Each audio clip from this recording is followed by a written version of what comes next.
when we went through the compounding era and patients' fear about not being able to get their medication and, having to do AMAs in the community about what our plans were and how we could help them and, what we would do if we had to transition them off medication. You kind of sit at those moments and they're kind of jaw-dropping that you're in that. You're like playing a role in such an important journey for people when, we joked about a lot of internally. When we originally set out to start the business, it could have been, pet food or prams or whatever felt like the right thing at the time.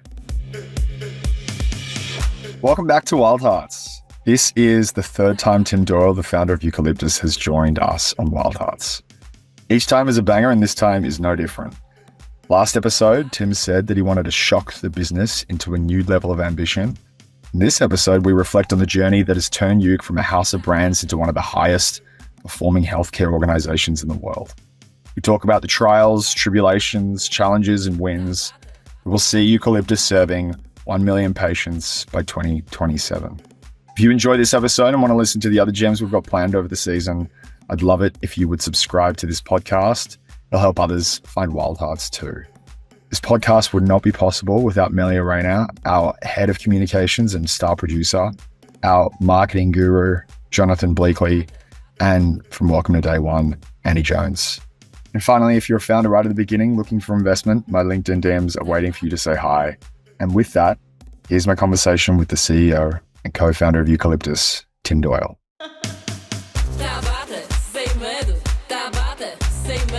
A lot has changed since I last had you on. Yeah, when was that? 2021, which I was actually quite shocked to see. Yeah, so I initially wrote 2022. Yeah, I'm trying to think. Like, it's like it was what was that time in 2021? I think like still top of the market, low interest rate environment, everyone very much in growth mode. So to kind of weather like the changes in the market, and then also like the maturing of the business as like a healthcare organization over the last 3 years is kind of remarkable that it's been 3 years. Like it's like such a different business and environment and kind of company than it was at that time. So it's fun to reflect on that. So much has changed, which will probably be at the center of this chat. In one of the investment memos Nick and I wrote back in the day, it said something along the lines of like, generational companies are built in sequences and they're hard to predict at the beginning. You didn't set out to be the leading healthcare voice in Australia and the world. But here we are.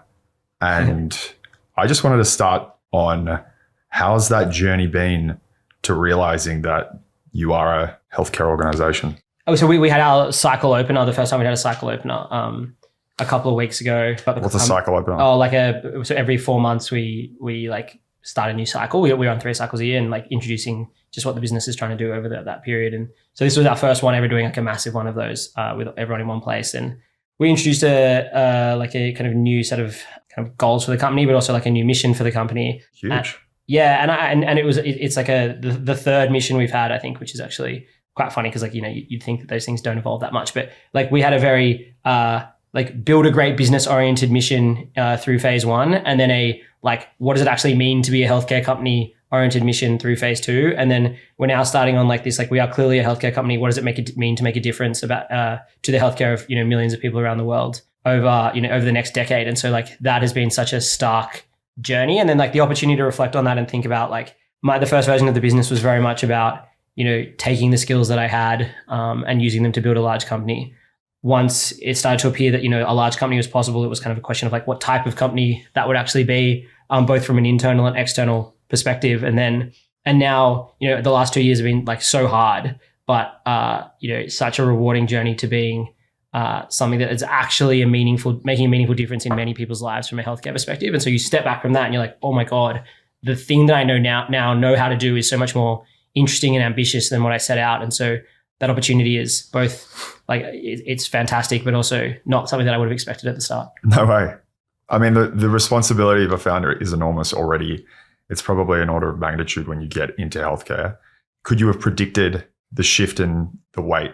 No, definitely not. Like I think so our Juniper Facebook communities there's 2 of them. They have 10,000 people or something approximately in each of them. And so you see every day, I think one of them has 1,000 posts a day. And so in that community with 1,000 posts a day of women all through Australia and the UK posting about their journeys with weight loss and with obesity management and with weight management and the confidence issues that come along with that and the the emotional issues that come with that, and seeing that and feeling the responsibility you have to delivering that journey well. Like even things like when we went through the compounding era and patients' fear about not being able to get their medication, and having to do AMAs in the community about what our plans were and how we could help them, and what we would do if we had to transition them off medication.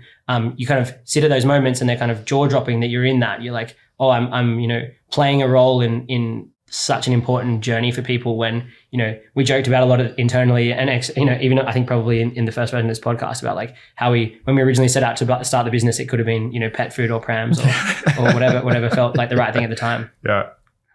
What recently stood out to me, I was reading an article. It said something along the lines of like, you're thinking about retiring. How are your energy levels? Oh, I think like what I was saying about that was in the Forbes thing, right? And I think what I was trying to push back on there is this idea that like the founder journey is one of like kind of invincibility and endless energy. It's like obviously not, and it's like super fraught with ups and downs and like emotional strain and fears of what goes bad and what goes well, and like and like 20% of your body at any given time is like desperately searching for the exit to this thing. But the other side of it is so rewarding and so great that obviously gets compressed and pushed away. But I just don't like this arc that tends to happen where people hero success in a way that is like this person was like ordained from a young age to make this happen. Like it just doesn't. It never is like that, and the journey is so much more complicated. And so I try and we're obviously on the early in our journey, but I try and kind of be as real about the ups and downs of the thing as possible when you're talking about it, because I think it's dangerous to send a message that it's ever easy or that only you could do it, because lots of people do it. Yeah, it can be traumatic. Yeah, for sure. Can you bring us into a moment where it got really tough?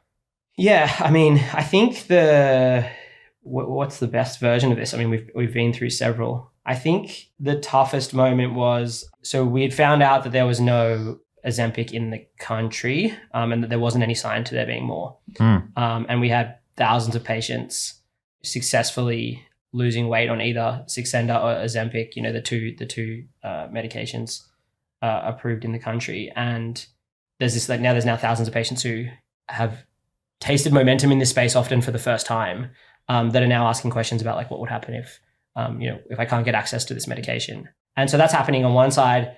And so we're like kind of considering how to solve that problem, and compounding is one of the options. And so we're working through like the safety profiles of compounding. At the same time, like as we get closer to doing that, there's like a whole lot of media pressure about like the incentives and the motives of doing this kind of thing. And then there's investor pressure about whether it's the right thing or not. And so you've got like, what is the right thing for patients? What is the right thing for the business from an investment perspective? And what's the right thing for the people that work in the business that you're trying to navigate? And it's an incredibly complex environment, and you've got a lot of voices coming in at the same time, and you kind of just trying to navigate what's ultimately the best thing for patients at that moment. And there's so much pressure on it, like it's extremely wild. And you're like, how am I even in this decision, let alone, and you're talking to government and you're talking to regulators. And I think like there was an exact moment where we had just made the decision that we were going to offer compounded semaglutide to patients, or help them try and access it.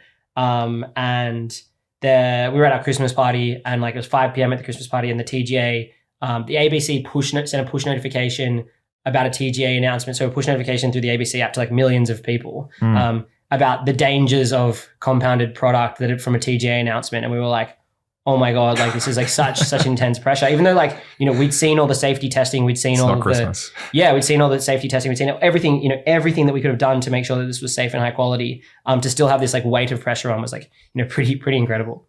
That is incredible.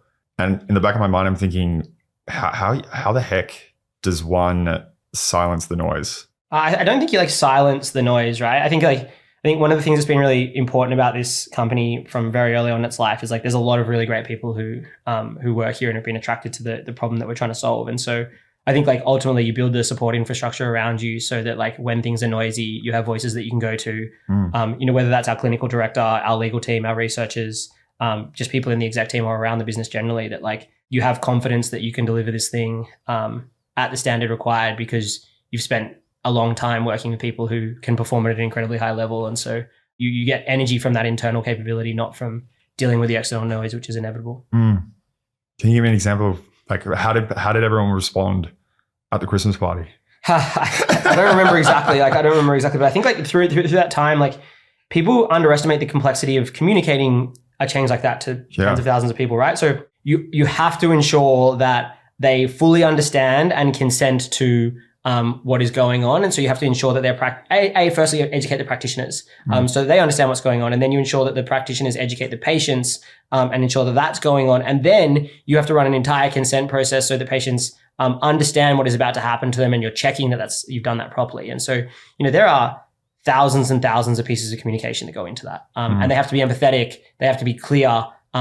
They have to be delivered in the right way. They have to be compliant, and so like doing that at scale is like such a hard problem. And like, teams of 20 people sat in a room for, weeks doing this. And so to get that right is really, really difficult. I remember asking you a few years ago, where do you get the most energy? The moment that you see the team doing something that they haven't been able to do before because of the products that you built and the platform that you built underneath them, it's in those moments. Maybe you could share like, how has the team evolved in the last few years? The first thing is there's like so many of the people that were, we were talking about as people that had joined the company and were incredible people of incredible potential, 3 or 4 years ago, are now like the leaders of the company, So like, I think there's a classic example in like Beck, who runs our UK team, which is, like nearly half of our business now.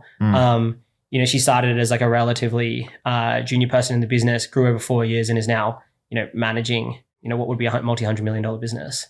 And then Simon, who's our COO in a similar position, like even like Davina and Joe, who like have both recently kind of left the business, to see them go from like junior, growth and engineering people to like fantastic leaders. And over the course of 4 years, like it felt like validation for the early bet we made on people's potential to grow as part of the organization, and then like the organization to grow on the back of their efforts as well. So I think like that feels as true, if not more true than ever, like the ability to get energy from seeing people progress and kind of take on new things.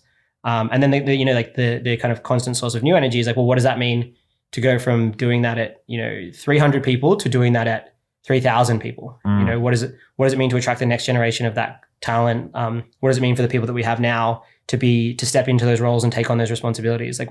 So Joe was head of growth, and then Matt Rossi took over as head of growth, and now Carly has taken over as head of growth. And like all three of those people kind of learned growth largely within Eucalyptus. And like to see Carly go from like a performance media buyer to a really, really strong leader is like you get so excited by that journey and what's in front of those people as well. What's been different about the CEO hat of a healthcare organization from before, where it was agnostic, watching creative brands? I think the biggest thing about being CEO of a healthcare company or a healthcare organization generally is most of the decisions, there are many, many critical decisions that aren't yours. And so I think like to come back to the kind of compounding example is like, ultimately it's not my call to make whether it's safe to do compounding. That's a clinical decision. And so I have to trust our clinical leadership. And so having a clinical director in Dr. Matt Vickers and a clinical advisory board of real quality and going like, hey, you're the final call on whether this is safe or not. So we will trust whatever your decision is here, because ultimately I'm not a doctor. Like I'm not specially trained in my ability to do that. So the ability to like give up control of those decisions and trust the people around you to make good decisions based on their training, it's different to other companies, right? There's been a lot of buzz and stuff recently around like founder mode, and like in a healthcare organization, you don't go founder mode ever because you don't control most of the decisions. We facilitate an interaction and support an interaction between professionals and patients. And so there is a responsibility to be relatively low ego about that. And so, you learn in seeing thousands of patient interactions go through and seeing how clinicians make those decisions, and you learn an enormous amount of respect for their decision-making and the systems that they run and how to facilitate those decisions rather than making them, I think is the really big change. What is how has the influence of that sort of lack of control that you have sort of evolved over the last few years?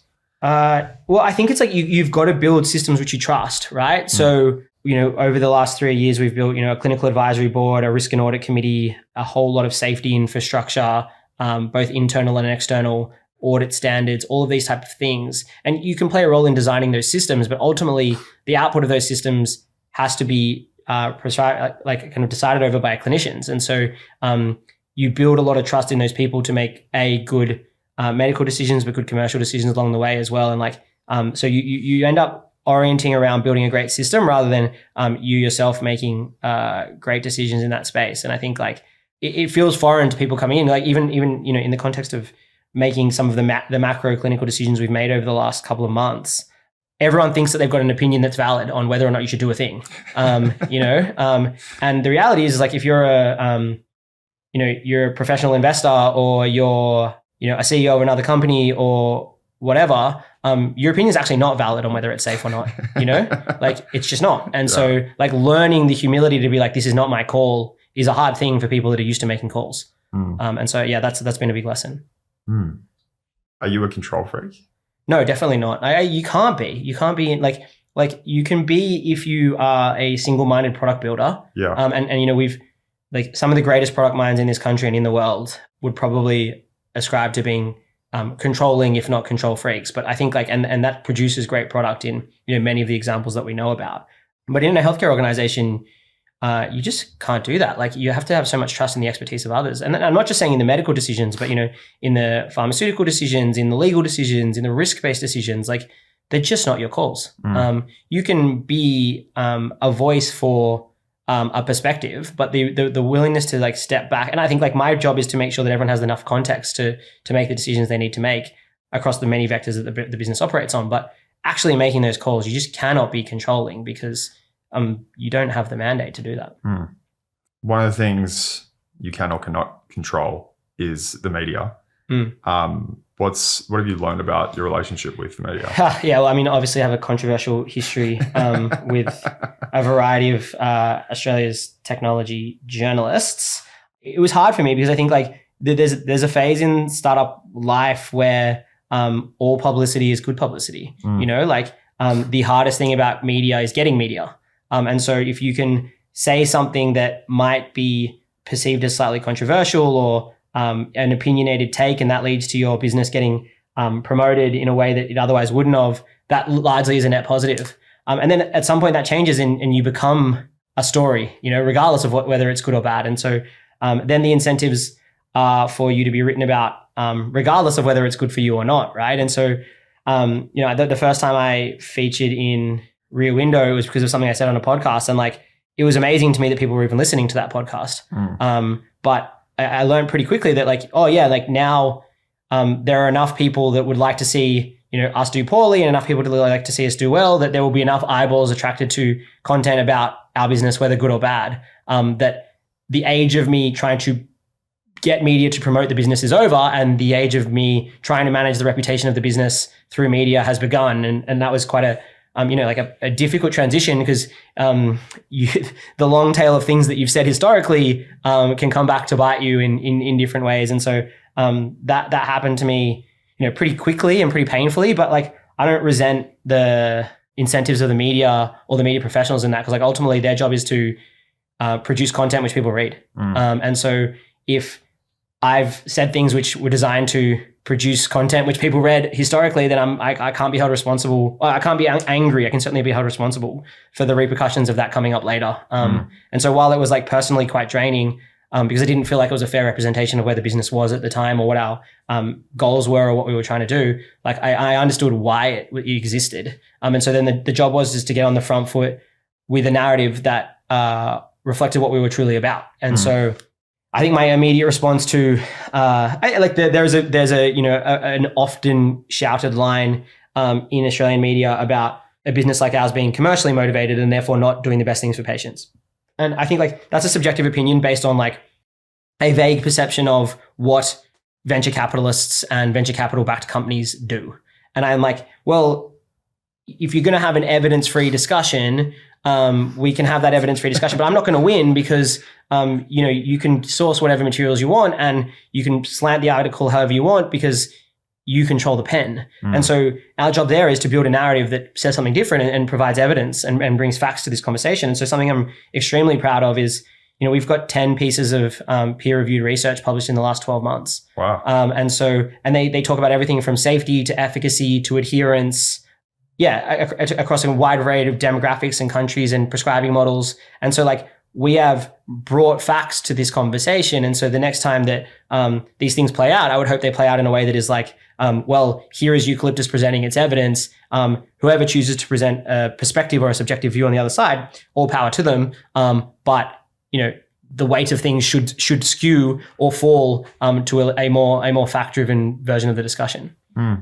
You tell us more about some of the research that's been published? Yeah, so it kind of breaks down into like 3 kind of major areas. The first is the efficacy of medications when prescribed through a digital model with support services around them. So we're obviously hearing a lot of buzz at the moment about the GLP-1 medications. The question is like, what is the safest and most effective way to prescribe and manage those? And so we look at likelihood to lose significant amounts of weight, likelihood to lose certain amounts of weight. And that's like a tranche of our publishing. And like, what's really exciting is patients on Juniper were shown to be 4.5 times more likely to lose 5% of their body weight than the clinical trial for that same medication. Wow. And so what that says is like, if you build a deep and empathetic journey around the medication where patients can get the support they need as they go on their journey, whether that's through talking to nurses, talking to pharmacists, just being in a community, they're much more likely to stick the journey out. And so therefore they're much more likely to see results. And that's like a fantastic outcome for those patients, because many patients, these drugs are miraculous, but many patients never see the benefits because they drop out of the journey because they don't have the support they need too early. So that's like one tranche. The second tranche is around what version of support experience produces the best outcomes. So high touch coaching, low touch coaching, automated coaching, dietitian support. There's like a whole world of things we need to work out about like outside of the medication over a 10-year period, what produces the best health outcomes for patients. And so we're learning and publishing in that area to show that there is real value to supporting practitioners around this. And then the last area is around safety. So content about dispensing errors, content about prescribing errors, showing that like telehealth as a model can not only be like a low cost and high utility option for patients, but can be something that's extremely safe and valuable part of the system. And so, in our 2 biggest markets, there is clear supply issues on the GP side in the UK and in Australia. So technology has a role to play in lifting productivity. And we're hoping that our research can show that role, and the perception that telehealth is like some loose Wild West can kind of be replaced by a set of standards and set of rules that show some safe and high quality care. Let's just take a step back on GLP-1s, because in 2021, I'm not sure that was... No, I don't think we're talking about it at all. Obviously now it's a huge part of this business. I'd love to hear from your words. Are they safe? Why are they important for a weight loss journey? Yeah, for sure. I mean, the question of like why they're important for a weight loss journey is that I think it's uncontroversial to say that obesity is a out of control problem across the entire world, and has been getting worse despite huge amounts of investment and huge amounts of interventions over the last kind of 2 decades, 3 decades. And you can point blame in multiple directions, but the reality is we were making no progress. And then the opposite. Yeah. We're getting much worse. And then so 15 years ago, the first research comes out about the class of medications that are GLP-1s, and it shows quite substantial weight loss for patients, at 3, 6, and 12 months. And what was remarkable about it is like had a reasonably, a very safe side effect profile. And so people feel nausea, but outside of that, there hasn't been, significant concerns for those patients, and that they are losing weight consistently and keeping that weight off on that medication journey. So just remarkable change in how treatment is done. And so, they start to hit the mass consciousness, and obviously Ozempic, first approved as a diabetic drug. So semaglutide, the molecule that is Ozempic, first approved as a diabetic drug, and then later approved as an obesity medication. So I think the argument has often focused a lot on whether this is a diabetic medication or whether it should be used for weight loss. And I think actually it's kind of a redundant argument, because it is approved as a weight loss medication. It's just labeled differently. And so I think there's an education piece to be done for the Australian public, which is Wegovy, which is the brand name of the weight loss medication, and Ozempic. They're actually just exactly the same medication at different doses. That starts to hit the popular consciousness. And then I think what we then see is this, well, what does it mean to have these as part of the medical system? And I think that's a discussion that we're having now, which is if there can be very effective medications for weight loss, how do you ensure that patients are getting this done safely, done in the right way, it's for the right patients? and how do we get supply out to as many patients that qualify for this as possible. And so that's where we've played a really important role, because we've got 50,000 patients around the world at the moment. And what we really view our role is to help patients navigate that journey with the right support from practitioners in the first place, and then from dietitians and coaches, from exercise physiologists. And so that over, this is not just I get in and I lose 10 kilos, which I think is like a lot of the media narrative. It's like, how do I turn that into a longer and healthier life? And so that's where our focus is at the moment. Did you say 10,000 were in the Facebook groups?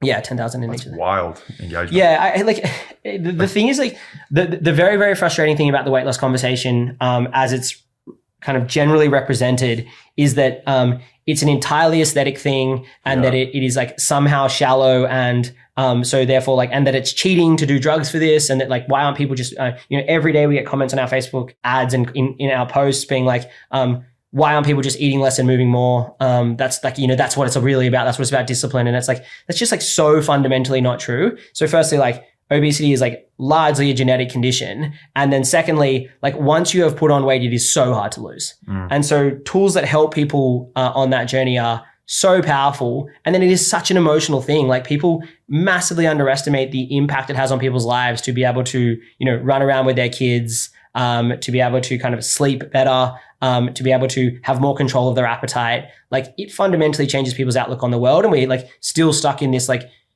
conversation about which celebrity has dropped 5 kilos using Ozempic. And it's like, that's ridiculous. And it's underplaying the enormous impact this can have in society over the next 100 years. Is there an anecdote that comes to mind that illustrates that example? Yeah. Like, I mean, it happens all the time. Like, I just like, it's more not like even more the counter example of a successful journey. The examples that come to mind, and not wanting to kind of name individual patients, is there is a very, very common journey, which is mother, very fit and healthy lifestyle through their youth, has children, deprioritizes their own personal health because life gets very busy, then either enters menopause and puts on weight that comes on like biologically with that, and then loses control of that weight gain, gets extremely disenfranchised by that, probably tries 20 diets, does a lot of exercise through that journey, gets injuries through the exercise because they're not doing the right things there, or they like haven't learned the right ways of doing things, and then ultimately feels like hopeless and is looking at like a quite uncomfortable journey that often ends up in diabetes and like a wide variety of illnesses. And so what you see there is like the transition where medication is the spark. And so you see them lose, 5 to 10 kilos out of the gate quickly on the medication. And then you see the entire way that they approach their body and their health change. And so you see them kind of changing their exercise habits, talking to the community about diet choices, kind of making better diet choices. Then you see like a complete change. And often we see, we see so many patients lose 50 kilos. So many. And like, it's just like remarkable when you see that and you forget like, and then it's like the small non-scale victories that come off the back of that, which is like, patients talk about, being able to buy different clothes, or there was like one particularly example that came up recently where it was like, this patient had like recently gone through like quite a painful breakup.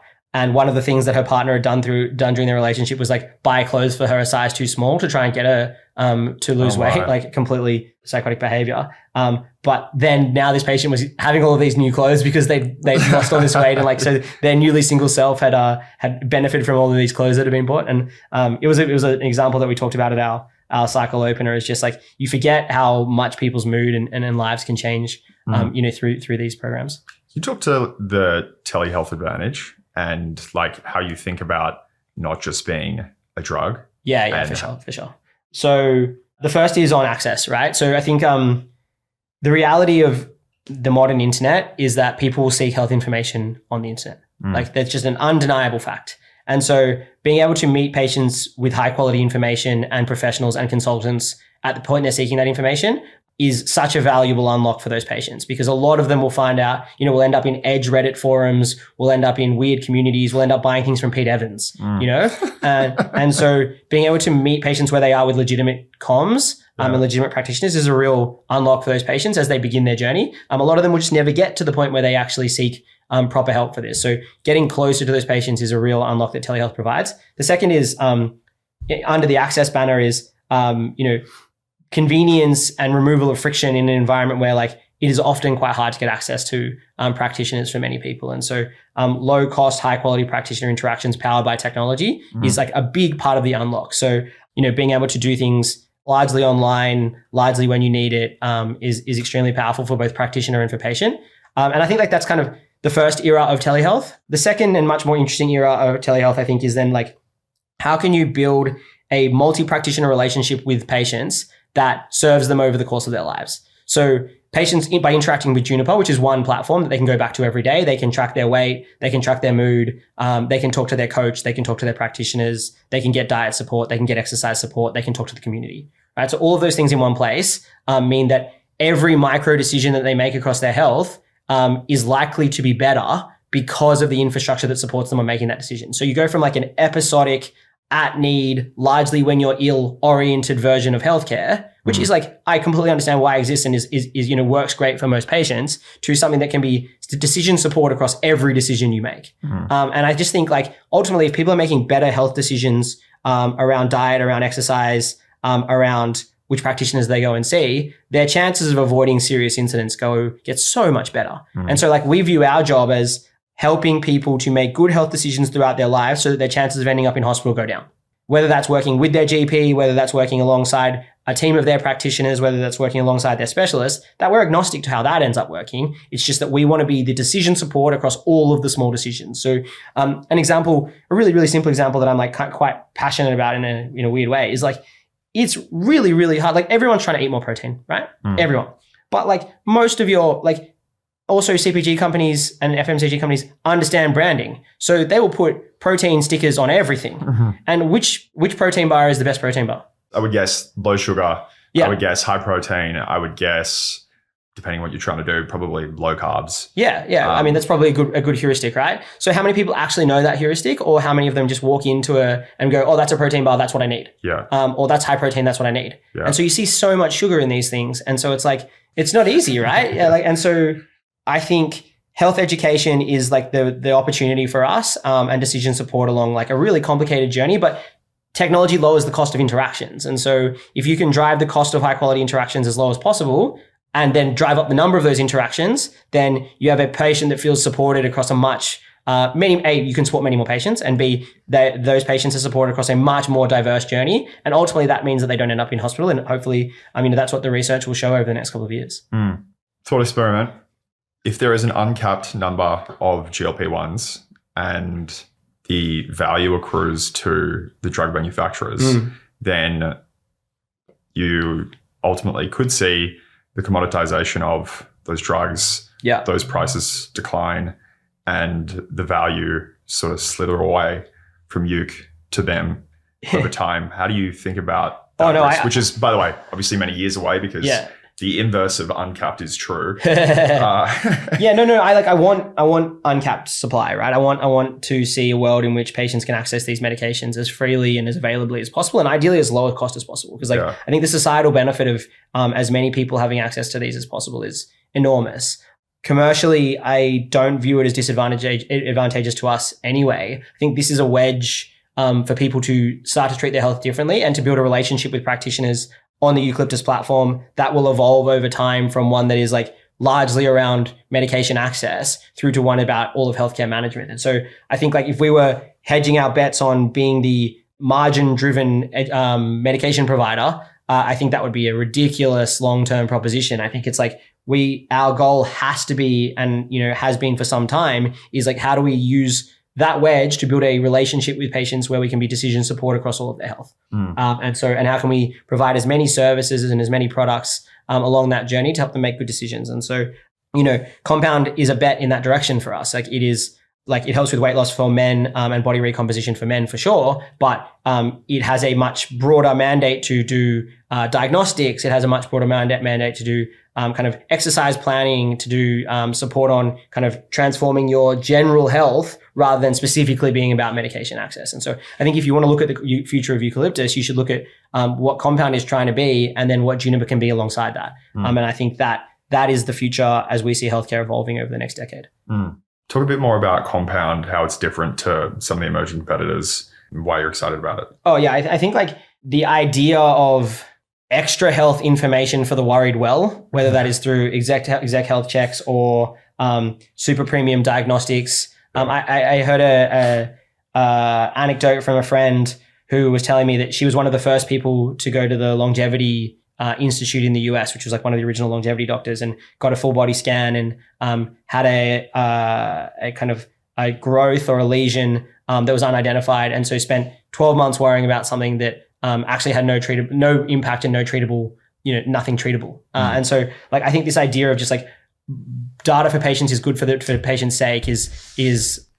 actually not true and net negative. And I think these businesses won't be fantastic businesses or fantastic services for patients. Like what I view Compound as is a companion to your health decisions across a long journey, but not for the hyper rich trying to get healthier and live for 3 more years and, have an ice bath. I think it's for how do we get it to a price point that the average person can have it in their pocket and be a member, and it helps them make better healthcare decisions. And like, I know it's expensive now because we're doing it all manually. And so it's quite a loss-making entity right at this point, but not because I think the unit economics will be the way that they are forever, but because I want to make sure that the service is of a quality that as we learn how to scale that, we learn how to scale the very best possible version of that. And so, the challenge of an example being we tell Compound members, if they tell us a restaurant they're going to that night, we tell them what items on the menu are, which ones to avoid, which ones to, try and get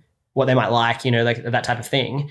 That's obviously a difficult thing to scale. It's very manual, but like I'd imagine the eventual version of this does this really effectively. And so the role of technology is to lower cost, but we're doing it all manually to learn. I think a lot of things never get off the ground because of the fear that it looks like a service and can never be a product. Yeah. Can you sort of speak to what you're looking for as points of leverage in the Compound experience that I guess is giving you the feedback to go, that's interesting? Well, not to be like a Gen AI fanboy, kind of say the same thing everyone's ever said on any podcast ever about Gen AI, but like the big unlock of Gen AI is service interactions, high quality personalized service interactions the cost of delivering those is dropping by orders of magnitude. Yeah. Right. And so if I can analyze somebody's diet diary and provide recommendations at the restaurant they're going to that night myself, it's not long before we can do that through an LLM. It's probably doable now. And so our job is to be like, which of these experiences on top of models are valuable to patients, which ones do they like using, and therefore which one should we include into the interface? And so what I'm looking for is which parts of this experience we're delivering to patients really value. And so do we need to be sending them meal kits? Do we need to be, how much control of their diet should we actually be taking? There's general heuristics around no sugar, no alcohol, no bread, or there is, we will actually monitor and deliver every meal that you eat throughout the day. And I'm looking for where to be on that journey. Same with exercise, right? Like doing resistance training and telling people how to do the basics of resistance training is one level, but actually most people don't lift properly. And I'm in this camp. Like one of the things I learned when I did my Compound cohort is like, I'm actually terribly inflexible and have never really spent any time in a gym. So when I do go into a gym, I'm like a walking injury. And so learning to lift properly was, like a humbling experience because I had to go back to the very foundations of movement, but B, built up so much more confidence in me that like, if I do go to a gym now, I feel like I can do it safely. And so I'm now someone who will probably strength train for the rest of their life. Whereas there was absolutely no chance that was happening, before I'd done Compound. What else did you learn about yourself when you went through the Compound journey? I learned that I knew nothing really about nutrition as well. I knew enough heuristic wise, but just the small parts of what I was eating, I learned that the habits were like quite, when I thought I was eating healthy, quite often I wasn't eating healthy. Or that I was eating, I would eat out a lot, and a lot of the meals that I would eat out were just like really unhealthy. And I just kind of passed them through some vague measure of being like, yeah, it's got, some protein in it and some vegetables in it, and that's probably good enough. And I think that just proved to be like not true. And then I think the other thing that I learned was just like the value of novelty in exercise. So we did a wide variety of different types of workouts over the 10 weeks or so that we did it. And so I learned new things that I can now revert to as methods of training. So when I get bored of my usual running oriented workout world, I've got new things that I can lean on and learn from and kind of find energy in. So actually a much more balanced workout profile is something that's much better for me now too. let's move on to something slightly different. How have supply chain shortages for GLP-1s impacted the business? Yeah, I say substantially. Just for the context, for the last 2 years, there's been intermittent shortages of all GLP-1 and related medications in Australia, the UK, Germany, every country which we operate. So how that affects us is our partner pharmacies so we're not a pharmacy ourselves, our partner pharmacies who distribute medication. So we would typically pass the prescription to them, or the patient would pass the prescription to them, and then that they would fulfill the medication and we would fulfill the services around that. And so, to have none of these pharmacies have any medication for a period of, sometimes a year or 2 years. I think what it did was it built a lot of resilience into the organization. So, we had the patient support teams here and the coaches teams here and the med support teams here calling pharmacies, trying to help patients seek medications and find medications.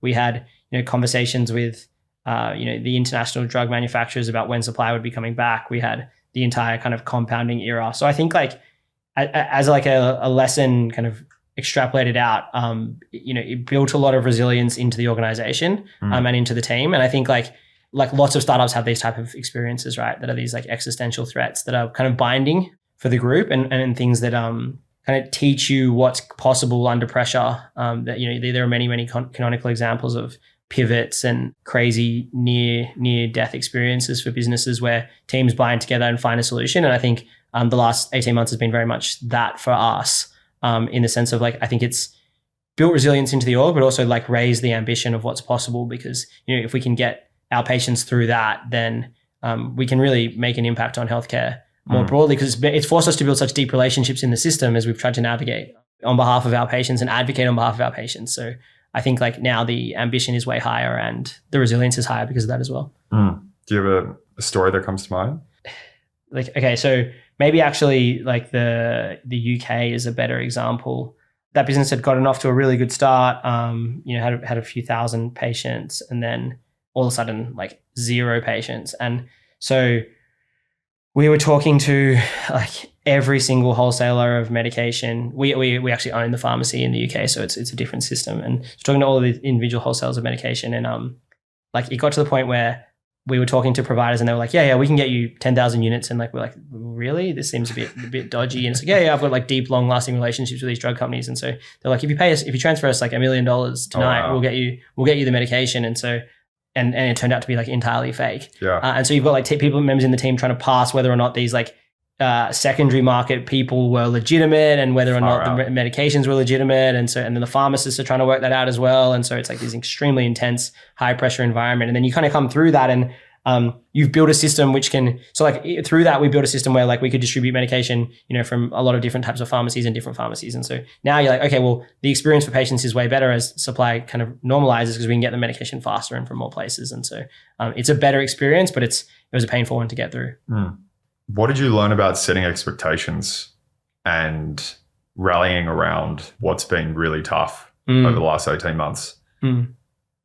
Okay, so I think the generalizable experience for startups there, and I think when we last talked, we were everyone was in this growth at all costs mindset, right? So you're sitting in front of your board and in front of potential investors, and you're this is going to be huge, and it's going to be huge in these timelines, and it's going to be a linear journey. I think everyone was extrapolating their early growth forward to to the moon, and it's just humbling to see how quickly that can be not true. Right. And so I think if you overly fixate on the short-term measures of success that come with growth, you are setting yourself up for A, a hollow type of growth. And then B, you're setting yourself up for that to, you hit turbulence and to not have the resilience to deal with that turbulence. And I think we learned that the hard way. We obviously went through a large redundancy and also just had periods where, businesses that were growing, 20% month to month went to zero, not even zero growth, but zero overnight. So really, really volatile experience. And so what do you actually tell the team through that? And you go, well, do we believe in this category? Do we believe in the services we provide in this category? Do we believe in the experiences we're delivering to patients? Do we believe that this thing is going to be enormous if we can get through this? And so the focus on resilience and getting through and providing high quality services to patients and, the short-term rewards for maintaining that faith with patients becomes much more what the conversation you have, and you have a much more patient outcomes oriented conversation. And then that feeds into a resilience in the org that then when you navigate through that, it becomes like part of the culture that you've got that thing. And so you become less growth obsessed or oriented and much more focused around what you can achieve in the long term and what the milestones on the way there are and how you're much more patient oriented in that sense. What's fascinating about the last episode, I think the quote literally at the beginning is like, we're going to basically shock the business into re-raising its ambition. And there are a few bets that were made, and you mentioned the redundancies. It would be remiss of me to not ask you, like, what was the learnings from? Yeah, I mean, that's exactly like that. Shocking the business into re-raising ambition didn't work, right? Because we didn't work at all, because we had what the principle there was for those that aren't three-part listeners is we thought that we could take on a whole lot of bets simultaneously. We would learn how to do them, and then we would eventually figure it out while we had heaps of time. And then when the pressure came back on, we would have the ability to do these things. And so we would like figure out how to do them at scale. But we never got through that phase. We actually just like created that complexity, didn't resolve it because it was extremely difficult, and I like loaded up the business with too much complexity. And then when the pressure came, which was earlier than I imagined it was going to come, because pressure doesn't come when you run out of money. Pressure comes when your trajectory changes, because you go from being fundable with heaps of cash to unfundable with lots of cash to unfundable with not heaps of cash. And then that's the point where things have to change fundamentally. And so actually, while you're still unfundable with heaps of cash, and what that really physically meant in the business is we're burning a ton of money, plus our big bets weren't progressing as fast as we'd hoped, then you actually have to change direction there. So you never get the kind of incubation time of shocking the business into a different trajectory, because by the time you've changed the trajectory for the worse, you're already at red alert. And so the way that we paid for that mistake is, we ended up having to make redundant, a third of our workforce, which is like, it was a really painful experience because it was like directly derivative of my poor decision-making around how to go to the next stage of scale. Like some things contextually fell through and obviously the market changed, but still I made those calls along the way. And so very formative for how I think about risk and bets now is, the experience of going through that. We are much more considerate around the types of bets and the way we'll go about those bets and the way that we will fund those bets now than we would have been historically. Like I think it's pretty popular startup trope to be like, when you are making a bet, kind of go all in and that idea of real high conviction. But at a certain scale, you're like a capital allocator as much as you're a step change innovator. And so getting your bet sizing right when you don't know what thing's going to work or not, because you've got a business to protect as well as one to grow, is a real challenge. And I think there's a lot more nuance to that than a lot of the truisms and tropes that you see talked about, particularly by Americans, where American businesses are often much more win or lose and are often much more single mode in what they do. And so there's much less respect for efficiency of growth and much less respect for kind of efficient allocation of capital. And so I think as an Australian business and one in a kind of strange market, we had to learn that the hard way. I didn't originally, dealt with the consequences, and are now much more considered around what bets we take and how we fund them. So many places to dive in there. Maybe just to keep it simple, share just an example of how that the learnings of being more conservative, being more efficient, have then been repurposed back into the business at a much more operational. Yeah, there's a really simple example, right? Which is, you're kind of looking for S curves all the time when you're building growth businesses, right? You're looking for the next driver of differentiated growth. And so for us, we were well funded in the end of 2021, but actually none of our major bets were really yielding. And so what we did to cover for that, instead of being we're going to grow slower for a while and be more efficient, we just spent more money on marketing and covered the gap with less efficient marketing, but more scale, right? So on the surface, it looked like we were growing as fast, if not faster than ever, but the underlying economics of that growth were far worse. And so we set ourselves up for a position where we'd sacrifice one of our core operating principles around marketing efficiency to paper over the gap that our major infrastructure investments weren't yielding at the pace we'd hoped. And inevitably we set two fires there, because we had the existing infrastructure fire about that being too slow, and now a new marketing fire, which was what had been a very efficient growth had become inefficient growth. And so you don't get to paper over inefficient growth, because the only way to do that is to spend more money. And if you spend more money, you become less efficient. And so the only path out of inefficient growth is to slow down. And so we went through that pain in a real sense through 2022. And a much better business for that. Like we would just never allow that to happen anymore. Like we would go through periods of slow growth quite happily. And the market is much more tolerant of periods of slow growth. So that's the reality. And what have you learned about scaling internationally? That Australian companies should be and are generally really good at this.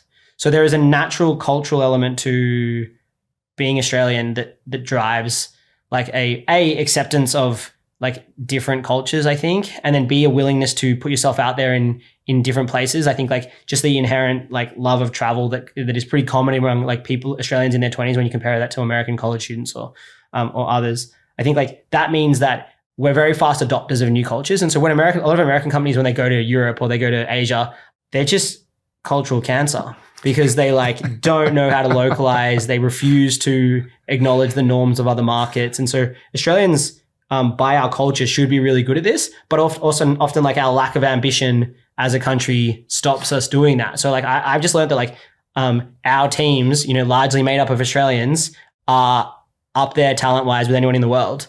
And so if you give them the infrastructure and back them in a bit of capital, then they can achieve really, really awesome things. And our UK team is probably 80% Australian, and is such a shining light for like what landing in a market and winning that market can actually be. And so like I'm just like super bullish on Australian companies' ability to go international. What are the differences in the healthcare landscape between the UK and Australia? What could we learn?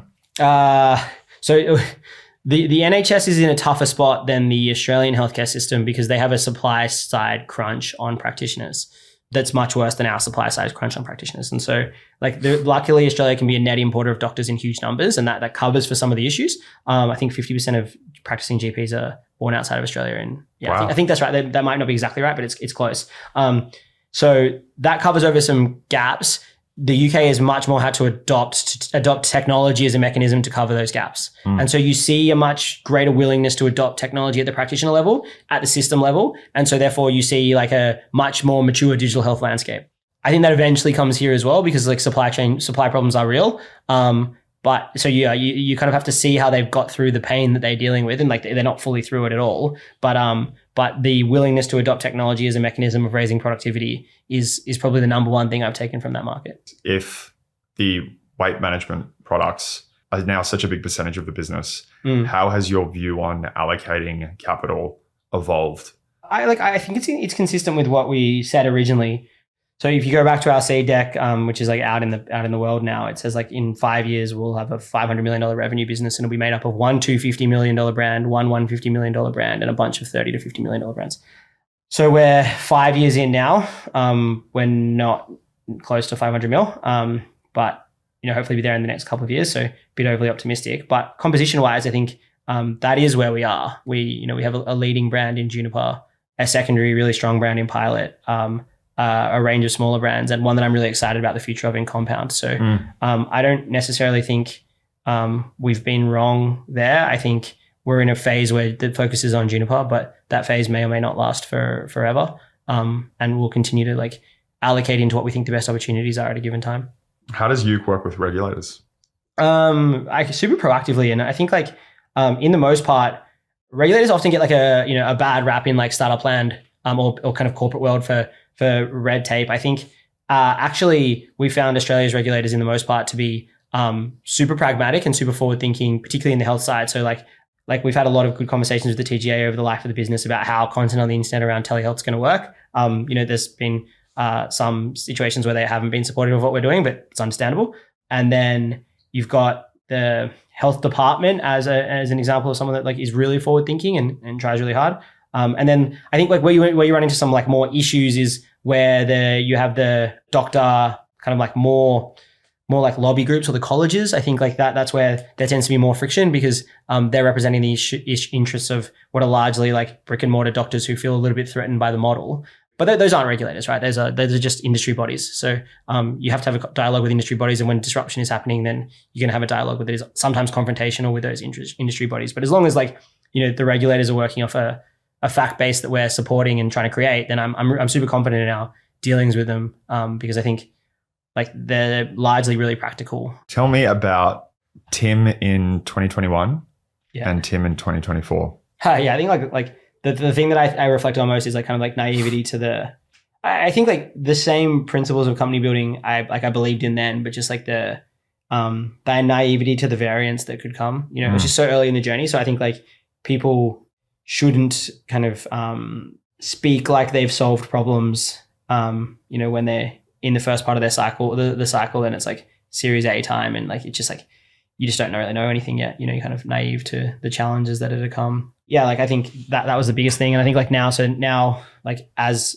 you know, being so much deeper in healthcare, you learn so much more about how a healthcare organization works and how to deliver care at scale is like such a lesson and so hard won, that I'm like something that I'm really proud of that we can do. But, you know, hopefully like a lot of that, the same energy about, I think like listening back to those first 2 episodes, like I got a real feel for like the ambition of the company at the time being big, and it's bigger than ever now.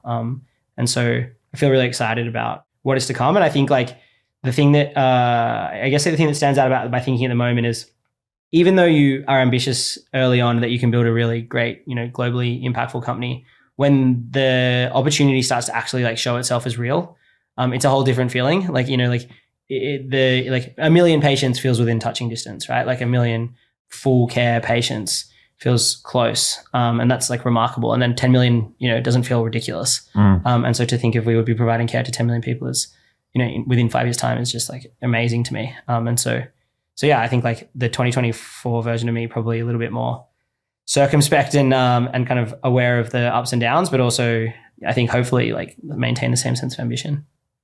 What advice would you have to founders at, I don't know, Series A, seed, listening back to your former self? Yeah, I think like, what do I think to be true? So I think like the thing that I really reflect on a lot is that like being really good at the one thing that you're really good at early on, it gives you so much space, and like don't give that up. Like I think I was very obsessed at the time about kind of building out a company that was like capable of doing all of these things and being all of these different, having all these different high functioning teams. And like that's really, really important. But I also probably lost a little bit of focus on like what I like did best. And so making sure that I was able to create space and oxygen for the company by doing what I do myself well is something that I reflect on not being good at the time that I wish I'd done better. And then I think the other part is building resilience into the organization is something that you can don't undervalue. Like I think what are the sources of competitive advantage that remain true through whatever cycle comes? I think like if you expose yourself too much to the big bet that you're thinking about doing and don't kind of continue to service the thing that works for you, you can expose like the downsides, like people disappear pretty fast, you know, when it comes to venture funding. And so building a durable business with maximum upside is a hard challenge, but like one that is really, really important. I think like we got enamored with maximum upside probably at the cost of durability. And I think, you know, maybe many founders have learned that probably over the last couple of years, but if someone could have told me that a couple of years ago, maybe I would have, you know, been in the journey would have been less treacherous because of that. What else? Yeah, I think like the other thing that I think is really true is, you know, there's this temptation and it comes from a lot of the venture capitalists in Australia, which is to like hire more senior people, you know, hire, you know, you need this role, you need that role, you need to find someone who's done this, you need to find this. And a general take that I have is that most of the senior people in Australia are shit. And actually not that many people have done anything in Australia. And so, and a lot of the ones that have, you know, still in the organizations that they did them at and are still working hard there. And so I think like don't undervalue the great people that are early on the journey with them, and don't undervalue their ability to grow and to change and to take on more responsibility. And it won't happen every time that they're able to do it overnight. But like, you know, I think every time I've stuck, or most of the times I've stuck with that, I've been really proud of the outcome. And many of the times I've done the opposite, I've been really disappointed with what like happened. So I think like venture capitalists and board members and you know, people around the business will feel a sense of safety from more senior people being in the business because they think there's a safe pair of hands.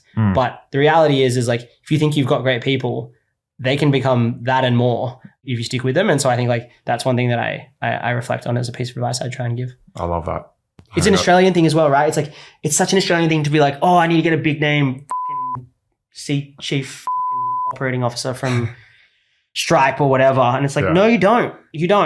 Yeah. your person's probably good. And also you can get them there and trust them because they're smart and they, got to where you are now. Like, I think it's not always true. Obviously these things are never always true, but like, I feel like too often we logo shop as Australian growth stage companies. I think like, I remember having this debate with the founder and it was like, yeah, the hungry, not the proven. And he's like, yeah, but if you can get hungry and proven, then win-win. Problem being is your point just there, which is it's hard to find the it's hungry. really hard. It's really hard. It's hard to find the hungry and the proven, and then it's also expensive and like time consuming. And like I'm definitely not saying that like you can't have a transformational senior hire if you get those things right, but like I would say like the returns on cost that people, and part of that cost being time, for most companies pursuing that is not positive. Circling back, you didn't actually share what the new vision was. Yeah, true. So we've gone to, where our new vision is to make good health last a lifetime. What the undercurrent of that is, or what we're trying to say there is, we are trying to orient the company around keeping people healthy. And so helping them make decisions in their lives to keep them healthy. And so whether that is being on medication or being on a diet or being on an exercise plan or some combination of all of those things, or seeing a mental health practitioner, we want to reach people when they need that early, provide those services to them and help them, live long and healthy lives. I think not to be confused with like the longevity movement, which is like extending healthy period people into living for 200. I think it's just like there are many, many things that the average person could do to improve their health. And we want to be a part of that journey. And so removing the friction and the cost of doing that is the mission. I love it. It's cleaner. Okay, with that as the anchor, what needs to be true to get closer to that vision over the next 3 years? Yeah, I think like we have to earn the right to have a broader conversation with patients about their health. When they give us information, we have to return value. And so when they track their weight with us and they track their nutritional intake with us and they track their mood with us, that has to turn into value. So I think of it in three parts. Like the first is we have to build a profile for those patients that is rich and information dense and interesting enough that they want to use it. We then have to, off the back of that, design interactions that feed that profile, but also interventions off the back of those interactions, which help them improve their health. So put super simply, it's like if they step on the scales and they report bad mood, how quickly can we provide a high quality response? And so that's a really, really important principle. And then if we can provide that high quality response, can we provide them with a set of options that some of them may be monetizable that they want to then take up? And so in my really simple view, it's like, I want to be the place where people go to manage their preventative health. And so we have to earn the opportunity to have that conversation and then deliver value in that conversation and then build out the ecosystem around that conversation. And so if we're in 3 years' time and a patient comes to Eucalyptus, maybe as part of a fertility journey, maybe as part of a menopause journey, maybe as part of just a desire to lose some weight, we can deliver value straight out of the gate, and then we can broaden that relationship and conversation to helping them manage their health. I think I'll be extremely happy with that, and that'll be a great part of the health ecosystem and hopefully a great business. Make some predictions. So I can get you back and... Yeah. I mean, I like predictions. I think what I'd love to see in 2027 for Eucalyptus is, I think like 1 million patients on active programs is a reasonable goal. I'd love to see 30 to 40% of those patients managing multiple conditions with us. I'd love to see 50 to 70% of those, probably 70% of those patients engaging with their health profile every day. And I'd love to see, our brands being household names for the median Australian person in the UK, person in Germany and Japan, about how they, the best way to manage their health. And there's a whole lot of research that will then hopefully flow off the back of that. We'll hopefully at 100 published papers by that point. And the crowning jewel of that being like we're adding quality adjusted life years to people. I think that's the goal.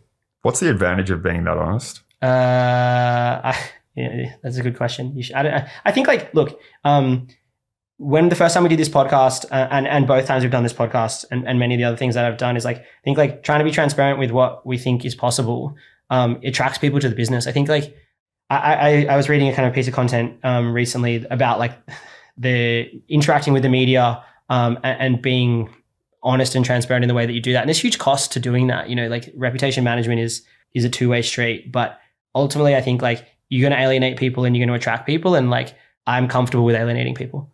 And so I want to attract people to the business. I want people that are wanting to solve hard problems at real scale to feel like this is a place that they can do that with autonomy and control. And that's been true for the business. I think like the first time we did this podcast, there's never been a recruiting exercise like that. And so that's like a foundational truth for me in how I want to communicate what Eucalyptus is and what it does. Damn. Tim, thank you so much. Thanks, Mason. Thank you so much for joining us on this latest episode of Wild Hearts. If you want to learn from other ambitious people that are building, designing, and creating the world that we want to live in, then please hit the follow or subscribe button. It would mean the world to us here on the Wild Hearts team. We have an insane producer, Melia Rayner, an incredible editor, Andy Jones from Welcome to Day One, and our marketing and content support is provided by Jonathan Bleakley, and we couldn't do it without them. If you're searching for investment, please, my DMs are open. Find me on LinkedIn. I'd love to help. And so with that, we'll see you next week, Wild Hearts.